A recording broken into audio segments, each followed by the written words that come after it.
100% പിന്നണി ഗായകനായി മാറും, ഇന്ത്യ മുഴുവൻ അറിയപ്പെടുമെന്ന് പറഞ്ഞുകൊണ്ട് മൂകാംബികാദേവി അനുഗ്രഹിക്കട്ടെ എന്ന് MG നെറുകയിൽ കൈവച്ച് അനുഗ്രഹിച്ച ഒരു അവിസ്മരണീയ പ്രകടനത്തിനാണ് ടോപ്പ് സിംഗർ സീസൺ 5 വേദി ഇന്ന് സാക്ഷ്യം വഹിച്ചത്. ഞെട്ടിച്ചു കളഞ്ഞു.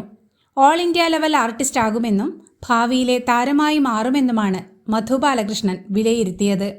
ടോപ്പ് സിംഗർ സീസൺ 5 നോട്ടബിൾ മത്സരാർത്ഥിയായി മാറുമെന്നാണ് റിമി ടോമി പ്രതികരിച്ചത്.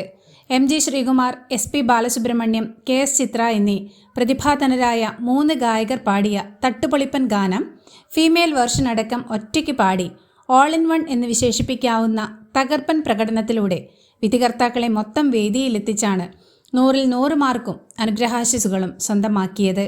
കിലുക്കത്തിലെ ഊട്ടിപ്പട്ടണം എന്ന ഐക്കോണിക് ഗാനത്തിൻ്റെ സംഗതികളും എക്സ്പ്രഷനുകളും ബ്ലോട്ടിംഗ് പേപ്പറിലെന്ന പോലെ ഒപ്പിയെടുത്ത വിധികർത്താക്കളെല്ലാവരും വേദിയിലെത്തി ഒപ്പം ചുവടുവെച്ച് ആസ്വദിച്ച ഐക്കോണിക് പ്രകടനത്തിലൂടെ ശിവശങ്കർ കൃഷ്ണയാണ് 100-ൽ 100 മാർക്ക് നേടിയത്.